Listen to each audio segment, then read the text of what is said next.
Eu vou ainda dedicar um ou dois vídeos desta série para falar sobre a biblioteca que estivemos aqui a observar no vídeo anterior desta série, para vocês ficarem a perceber como é que ela funciona basicamente, e se vocês a quiserem implementar nos vossos projetos podem fazê-lo.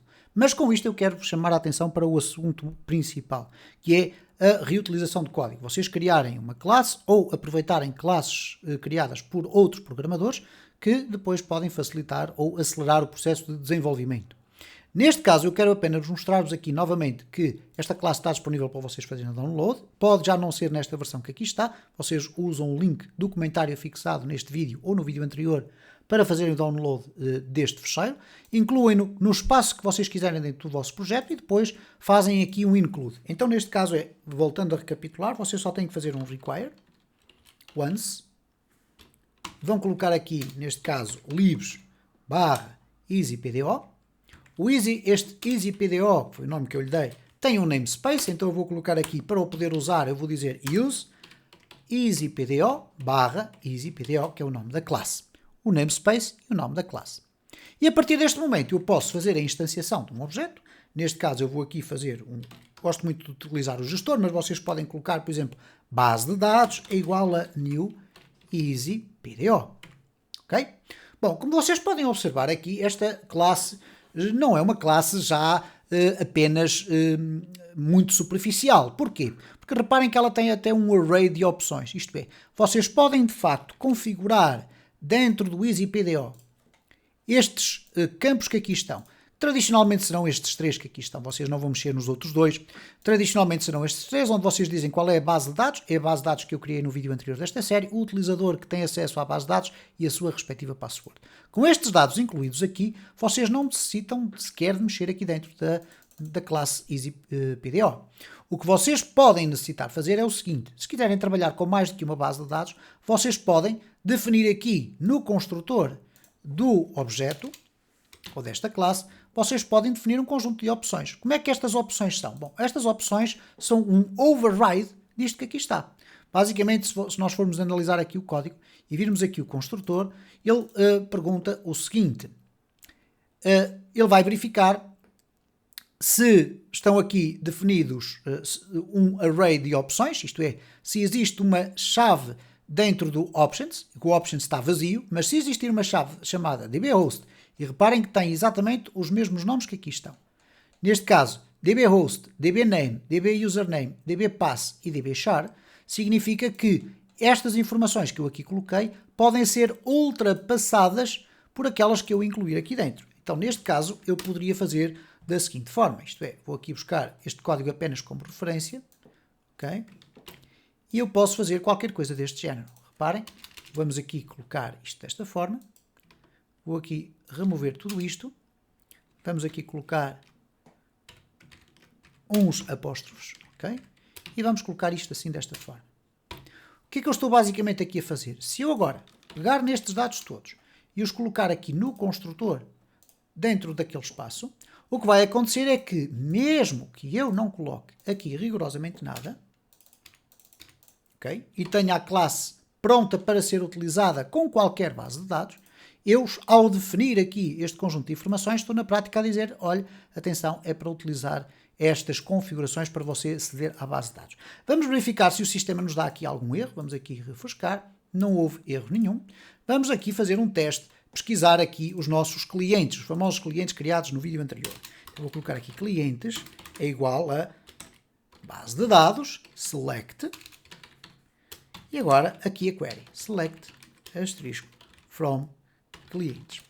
Okay? Se eu fizer agora um echo pré, para ficar tudo mais bonito, e aqui um print R de clientes, eu vou ter os dados dos clientes a serem apresentados. Vamos verificar aqui, vou refrescar e como podem verificar, apareceram ali os dados. Portanto, isto para dizer o quê? Vocês podem utilizar esta biblioteca, não colocar aqui configuração nenhuma, deixá-la ficar assim para ela estar preparada para se poder conectar com qualquer banco de dados, e depois, quando vocês fazem a instanciação do objeto, vocês podem colocar aqui esta instanciação. Vocês podem, inclusive, fazer uma coisa mais interessante. Vamos partir do pressuposto que vocês estão a trabalhar com duas bases de dados distintas. Vamos tentar fazer esse exercício aqui, ok? Eventualmente com um ou outro erro, mas é tranquilo. Eu vou criar aqui uma pasta chamada config. Ou até, nem sequer vou criar a pasta, vou criar logo o fecheiro config diretamente aqui. Então, config.php. E agora reparem o que é que eu vou fazer aqui. Vamos imaginar que eu tenho duas bases de dados. Eu vou abrir, vou copiar este código todo que aqui está e vou colocar aqui no meu config dizendo o seguinte: define, obviamente tenho que abrir aqui com um bloco de PHP, e vou colocar aqui define MySQL, vamos colocar aqui MySQL1. O MySQL1 vai ser igual nada mais, nada menos do que a este array todo que aqui está. Ok? Vamos aqui formatar o código, ficar, ok, está correto, tranquilo. Portanto, eu estou a dizer que tenho aqui um MySQL1, uma constante, que contém estas definições de ligação à base de dados. Vou criar aqui um define MySQL2, que em vez de ter aqui o teste, vou colocar aqui o loja, eu penso que já tinha aqui um loja, ok. Eu não me recordo do nome do utilizador, então o que eu vou fazer aqui um drop, vou deitar fora, ok. Vou aqui aos utilizadores também remover qualquer coisa que haja aqui de user loja, vou aqui eliminar, ok. E portanto não tenho aqui a minha base de dados loja. No entanto, eu já estou a criar condições aqui para me ligar também, para além da base de dados teste, à base de dados da loja. Okay? A loja nós vamos criar lá dentro uma tabela chamada produtos. Então eu vou colocar aqui user loja, para simplificar,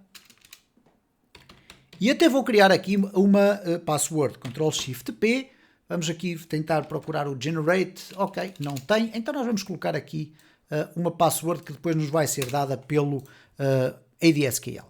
Bom, o que é que eu vou agora fazer? Vou criar aqui muito rapidamente, então, uma base de dados, create new base de dados, vamos lhe chamar loja. Aqui dentro da nossa loja vamos criar uma nova tabela que se vai chamar produtos. Vamos adicionar aqui um ID produto, que vai ser uma chave primária, muito à semelhança daquilo que fizemos já no vídeo anterior desta série, com o sistema de auto-incremento, e agora vamos colocar aqui a designação do produto, ok? Isto é o nome dele. Vamos colocar aqui um varchar e vamos deixar ficar também com 50. Vou clicar aqui em guardar. Tenho então aqui duas bases de dados, teste, clientes e loja com produtos. Aqui nos produtos eu vou também adicionar qualquer coisa. Então neste caso vou aproveitar aqui esta query do vídeo anterior, produtos, e vamos colocar aqui banana, ou bananas, ok? Vamos aqui executar, laranjas, ananases, ou vamos colocar aqui, por exemplo, peras. Ok, vamos aqui adicionar. Então nós temos agora, neste momento, aqui 3 produtos. Aqui nos clientes temos 3 clientes. Claro que isto tudo faria sentido ser dentro da mesma base de dados se nós estivéssemos a criar uma loja online, por exemplo. Mas aqui é apenas para vos dar o exemplo que vocês com esta classe podem criar mecanismos para poderem estar ligados a duas bases de dados diferentes. Vamos agora ver como é que isto funciona. Ora, eu aqui tenho que ainda adicionar um utilizador para a minha base de dados loja. Então vou aqui aos users, adicionar utilizador, vamos colocar aqui user loja. Vamos criar aqui uma password, vamos escolher aqui uma qualquer, eu vou agora copiá-la, vou colocá-la aqui nas minhas configurações, portanto o user loja vai ter esta password, e agora vamos adicionar aqui o objeto. Neste caso nós queremos ligar este utilizador ao loja, vamos lhe dar aqui as permissões, clicar em guardar. Então nós temos um utilizador para a base de testes, um utilizador para a loja, cada um com as suas credenciais de acesso. Eu tenho aqui duas ligações, MySQL1, outra MySQL2, e cada uma delas com utilizadores diferentes, com bases de dados diferentes, tudo o resto, tudo certo. O que é que vai acontecer agora? Reparem, eu não vou sequer mexer aqui nestes meus dados, eu vou fechar aquela classe. Então eu vou aqui no meu index, se eu quiser usar as configurações para aceder a cada uma das bases de dados, eu vou fazer aqui um require também, once, do meu fecheiro de configurações, o meu config.php. Então estou a incorporar dentro do meu código este script que aqui está. Contém duas constantes, MySQL1, MySQL2. O que é que vai acontecer aqui? Reparem, eu agora posso remover tudo o que aqui está e posso criar simultaneamente dois objetos. Vamos colocar aqui que este vai ser o base de dados testes e este vai ser o loja, por exemplo. O que vai acontecer agora aqui é o seguinte, o que é que eu vou colocar aqui dentro? Eu quero que este teste seja ligado ao MySQL1 e este ao MySQL2. Então agora, se eu quiser, por exemplo, guardar os meus clientes que fazem parte da base de dados teste, eu vou ter que colocar aqui teste. Ok? Se eu quiser ir buscar, por exemplo, os produtos, vai ser igual aqui. Neste caso, é um código muito semelhante a este, mas neste caso vai ser aqui o loja, que é onde tem a tabela dos produtos. Selecionar tudo a partir de produtos. Estamos então a tentar ir buscar informações de duas fontes diferentes. Então eu vou colocar aqui um print R de produtos. Ok? Ora, tecnicamente, se não houver erro nenhum, o que é que estará a acontecer neste momento no meu script? Eu tenho, então, uma classe genérica, ok? Que tem como funcionalidade facilitar, então, o acesso à base de dados utilizando o PDO. Tenho aqui no config duas configurações de opções para aceder a duas bases de dados distintas. E depois apenas importei aqui a classe EasyPDO. Usei aqui o seu namespace para poder usar esta classe aqui dentro, e depois fui criar dois objetos, o base de dados teste e o base de dados loja, cada um deles com configurações diferentes de acesso. Então este vai ser ligado à base de dados teste, este vai ser ligado à base de dados loja. E depois criei aqui duas coleções, ou duas variáveis para receber duas coleções. Uma vai receber da base de dados teste todos os clientes que lá estão, outra vai receber da base de dados das lojas todos os produtos que lá estão. Vamos testar aqui o nosso sistema, refrescar e reparem como nós conseguimos ter a nossa biblioteca, a nossa classe, ligada a duas bases de dados. E quem diz duas, diz 3, 4, 5, 6, enfim, a uma infinidade que vocês quiserem. Bastaria para isso nós acrescentarmos aqui mais ligações diferentes e depois, quando vocês fazem a instanciação do objeto, definirem quais são as propriedades ou options que eu coloquei aqui para vocês definirem qual é a ligação à vossa base de dados.